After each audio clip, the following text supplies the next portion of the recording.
리얼미터 나오세요. 지금 말씀드렸잖아요. 잔당의 반격이 시작됐다. 그것이 이제 인사청문회를 계기로 시작된 거죠. 사실은 거기서. 뭐, 판결문 유출 문제도 그렇고, 그리고 그렇게 그 모멘트를 잡아서 이제 이게 약간 내려간다 싶으니까 문정인 교수 발언도 계속 공격하게 되고, 연달아서. 하여튼 그렇게 그쪽에 집중 포화가 있어요, 지금 최근에. 그랬더니 지지율이 출렁출렁 하면서 왔다 갔다 하는 거죠, 지금. 예. 충성도가 제일 낮은 바깥쪽에서부터 그렇게 되겠죠, 아무래도.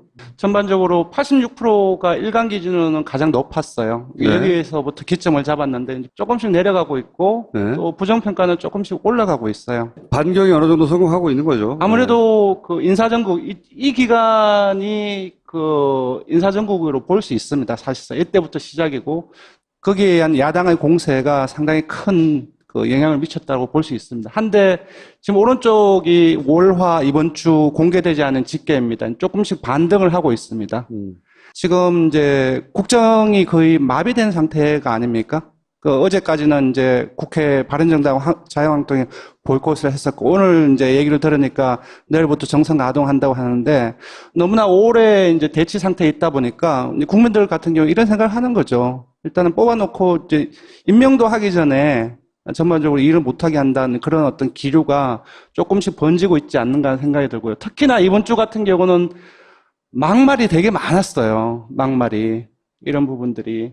그래서 조금 더 봐야 되겠지만은, 지난주의 지지율을 좀 유지하지 않겠느냐라는 생각이 듭니다. 이제 그럼에도 불구하고, 요번 주 리얼미터가 아침에 한 3.3 몇 프로포인트 떨어졌다고 지난주의 집계를 발표를 했는데, 거의 대부분의 그 언론들의 논조가 엄청나게 많이 떨어진 것처럼 그렇게 그 타이틀을 뽑았는데, 사실 앞에 7자가 있습니다. 7자가 있다는 것은, 앞에 7자가 있어요. 7자가 있다는 것은 앞에 보수층마저도 지지한다라는 그 잘하고 있다는 평가가 많은 거거든요. 온리 그 자유한국당 그 지지층만 지금 부정평가가 더 높고 거기에서 더 벌어지고 그래서 8자에서 7자로 떨어진 거거든요. 그래서 호들갑을 떨 정도인가 앞에 7자가 아직도 붙어 있는데 이제 그건 좀 봐야 될 것 자유한국당 같습니다. 예. 지지층이 자유한국당으로 좀 돌아갔다. 이 정도로 보시면 돼요. 예, 자유한국당 같은 경우도 공세를 많이 취하긴 했어요. 그래서 한번 봅시다. 이게 12%에서 14%로 2%포인트 올랐어요. 나머지는 이제, 무섭게 결집하고 있구나. 예. 지금 이제 이게 워낙 서로 각축을 벌이다 보니 각축을 너무 벌여서 숫자를 적을 수가 없었습니다. 예, 예. 국민의당을 좀 보시면 약간 여기서 국민의당을 좀 보시면 재미있는데 거의 8, 9%의 이쪽에서 올랐죠. 지금은 오늘까지는 한 6%대 초반까지 떨어졌습니다. 이게 여론조사가 오차범위가 있어서 좀 잘 안 변할 것 같지만 쭉 길게 조사를 해보면 조금이라도 흐름이 보여요. 그러니까 국민의당 같은 경우는 오늘까지 6%대 초반까지 떨어진 거는 국민의당 창당 이후 처음이거든요. 특히나 국민의당 같은 경우는 그 호남에서 민주당과 함께 호남들 같은 경우는 좀 어나더 그 여당이라고 생각을 하고 있는 상황에서 좀 아무래도 지금 상황에서 이제 자유한국당이나 바른정당하고 같이 움직이기 때문에 현재의 태도를 계속 유지하는 한 좀 약세가 지속되지 않을까 그렇게 예상하고 있습니다. 네. 제가 보기엔 이번 주에 다시 지지율이 올라갈 것 같아요. 이 정도로 계속 해주면.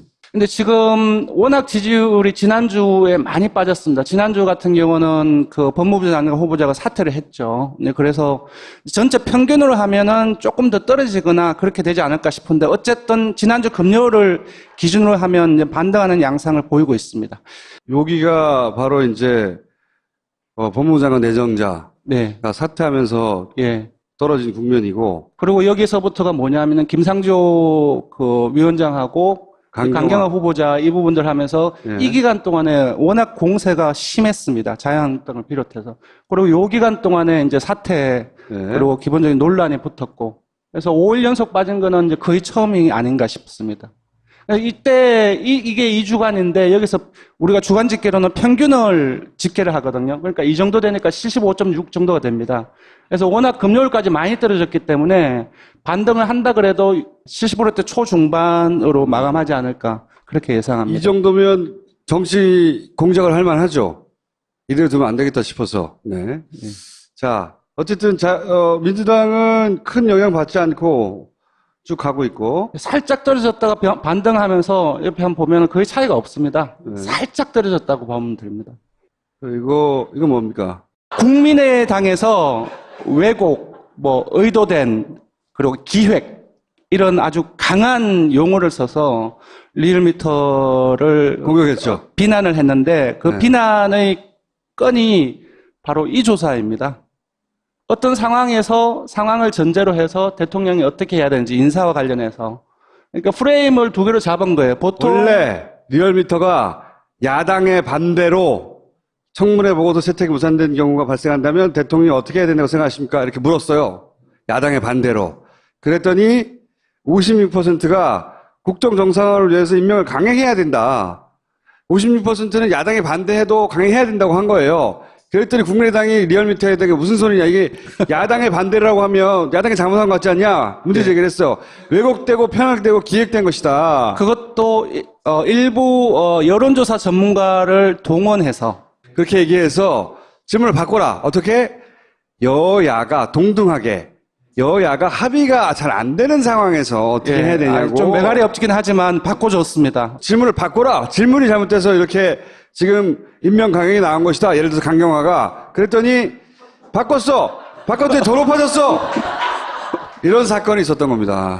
예. 아니 굳이 따지자면 임명을 강행했다라는 네. 것도 부정적인 답변으로 그렇습니다. 볼수 있어요. 이제 제가 얘기 많이 들었습니다. 강행이 아니다. 사실상 그 청문회 과정이 기본 참고할 뿐, 그 법적이라든지 그런 거에서 그게 없기 때문에 강행이라는 표현은 안 된다라는 것을. 그렇죠. 그냥 임명이죠, 임명. 왜냐하면 저희들은 거의 비슷하게 나올 줄 알았어요. 거의 비슷하게 나올 줄 알았고. 왜냐하면 조사 설계, 조사 시간이라든지 그런 것들 다 똑같이 했기 때문에 비슷하게 나올 줄 알았는데, 어라, 이렇게 나왔네. 예. 네, 이거. 서울시장 D-1년. 예, 조금 빠른 감도 있지만 벌써 정치권은 움직이고 있습니다. 그래서 저희가 독자적으로 기획을 한 것은 아니고요. 이 프레시안이라는 그 언론사에서 의뢰를 해서 조사를 했는데 일단은 지금 박원순 서울시장이 출마를 할지 안 할지를 좀 고민 중에 있는 것 같아요. 그래서 이 두 문항을 물었습니다. 그러니까 박원순 시장이 출마를 하는 경우에는 기본적으로 민주당 같은 경우는 박원순, 이재명 양자 구도가 당내에서는 당내 경선은 양자 구도가 될 가능성이 높다. 그리고 만약에 박원순 시장이 불출마를 하게 된다면 그렇게 된다면은 박영선, 이재명 시장이 양자 구도이긴 한데 좀 격차가 좀 커서 사실상 이 정도 수치는 불출마를 하면 이제 이재명 시장이 좀 독주가 될 가능성이 높지 이재명 않느냐. 시장 또 들썩거리겠네. 네, 가능성이 크고요. 그리고 이게 또 재밌습니다. 제1야당 서울시장 후보, 제1야당은 이제 자유한국당인데요. 58.7%가 적합후보가 없다라고, 그래서 SNS 보니까 이 기사를 보고서 재밌는 댓글이 하나 달렸더라고요.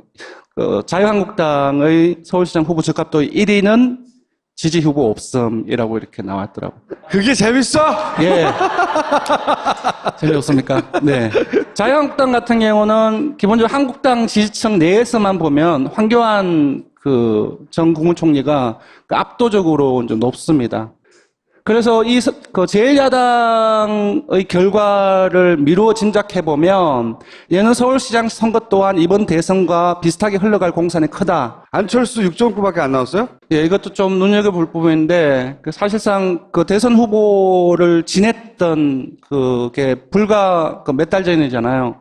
이걸로 보면은 이제 안철수 후보에 대한 어떤 지지도랄까 전반적으로 봤을 때 좀 많이 떨어지지 않았나, 이제 그렇게 보입니다. 만약에 안철수 후보가 부산시장을 나선다. 네. 예를 들어서. 부산시장에. 네. 당황하잖아요. 말을 꺼내니까 너무 궁금한 게 많잖아, 이제. 다음 시간에는 그러면. 예. 안철수 후보를 부산시장에 넣어보고, 네. 이재명 시장을 경기도지사로 넣어보고, 이런 거 막 여기저기 넣어보고 좀 해주세요. 네. 박범계 대전시장 넣어보고, 대전시장이나 뭐 이렇게 넣어보고 이렇게. 예? 네. 그래서 전반적으로 조사 결과를 봤을 때, 그러니까 민주당에서 자기 정리를 김경수 하겠죠. 경남도지사 네. 넣어보고. 자, 마치시죠. 네. 예. 옛날보다 맷집이 세졌어요. 자, 오늘 여기까지 하겠습니다. 감사합니다. 다음 주에 고맙습니다. 뵙겠습니다.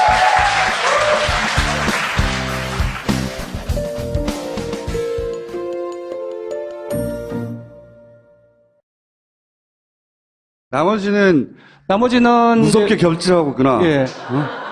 지금 이제 이게 워낙 서로 각축을 벌이다 보니 각축을 너무 벌여서 숫자를 적을 수가 없었습니다. 예, 예. 국민의당을 좀 보시면 약간 여기서 국민의당을 좀 보시면 재미있는데 거의 8, 9%의 이쪽에서 올랐죠. 지금은 오늘까지는 한 6%대 초반까지 떨어졌습니다. 이게 여론조사가 오차범위가 있어서 좀 잘 안 변할 것 같지만 쭉 길게 조사를 해보면 조금이라도 흐름이 보여요. 그러니까 국민의당 같은 경우는 오늘까지 6%대 초반까지 떨어진 거는 국민의당 당 창당 이후 처음이거든요. 특히나 국민의당 같은 경우는 그러니까 너무나 오래 이제 대치 상태에 있다 보니까 국민들 같은 경우 이런 생각을 하는 거죠. 일단은 뽑아놓고 이제 임명도 하기 전에 전반적으로 일을 못하게 한다는 그런 어떤 기류가 조금씩 번지고 있지 않는가 하는 생각이 들고요. 특히나 이번 주 같은 경우는 막말이 되게 많았어요. 막말이. 이런 부분들이. 그래서 조금 더 봐야 되겠지만은, 지난주의 지지율을 좀 유지하지 않겠느냐라는 생각이 듭니다. 이제 그럼에도 불구하고, 요번 주 리얼미터가 아침에 한 3.3 몇 프로포인트 떨어졌다고 지난주의 집계를 발표를 했는데, 거의 대부분의 그 언론들의 논조가 엄청나게 많이 떨어진 것처럼 그렇게 그 타이틀을 뽑았는데, 적으로 86%가 일간 기준으로는 가장 높았어요. 네. 여기에서부터 기점을 잡았는데, 조금씩 내려가고 있고, 네. 또 부정평가는 조금씩 올라가고 있어요. 반경이 어느 정도 성공하고 있는 거죠. 아무래도 그 인사정국, 이 기간이 그 인사정국으로 볼 수 있습니다. 사실상. 이때부터 시작이고, 거기에 의한 야당의 공세가 상당히 큰 그 영향을 미쳤다고 볼 수 있습니다. 한데, 지금 오른쪽이 월화 이번 주 공개되지 않은 집계입니다. 조금씩 반등을 하고 있습니다. 지금 이제 국정이 거의 마비된 상태가 아닙니까? 그 어제까지는 이제 국회 바른정당 자유한국당이 보이콧을 했었고 오늘 이제 얘기를 들으니까 내일부터 정상 가동한다고 하는데 사실 앞에 칠자가 있습니다. 그 칠자가 있다는 것은 앞에 칠자가 있어요. 칠자가 있다는 것은 앞에 보수층마저도 지지한다라는 그 잘하고 있다는 평가가 많은 거거든요. 온리 그 자유한국당 그 지지층만 지금 부정평가가 더 높고 거기에서 더 벌어지고 그래서 8자에서 7자로 떨어진 거거든요. 그래서 호들갑을 떨 정도인가 앞에 7자가 아직도 붙어 있는데 이제 그건 좀 봐야 될 것 자유한국당 같습니다. 예. 지지층이 자유한국당으로 좀 돌아갔다 이 정도로 보시면 돼요. 예, 자유한국당 같은 경우도 공세를 많이 취하긴 했어요. 그래서 한번 봅시다. 이게 12%에서 14%로 2%포인트 올랐어요. 리얼미터 나오세요. 지금 말씀드렸잖아요. 잔당의 반격이 시작됐다. 그것이 이제 인사청문회를 계기로 시작된 거죠. 사실은 거기서. 뭐, 판결문 유출 문제도 그렇고, 그리고 그렇게 그 모멘트를 잡아서 이제 이게 약간 내려간다 싶으니까 문정인 교수 발언도 계속 공격하게 되고, 연달아서. 하여튼 그렇게 그쪽에 집중포화가 있어요, 지금 최근에. 그랬더니 지지율이 출렁출렁 하면서 왔다 갔다 하는 거죠, 지금. 예. 충성도가 제일 낮은 바깥쪽에서부터 그렇게 되겠죠, 아무래도. 전반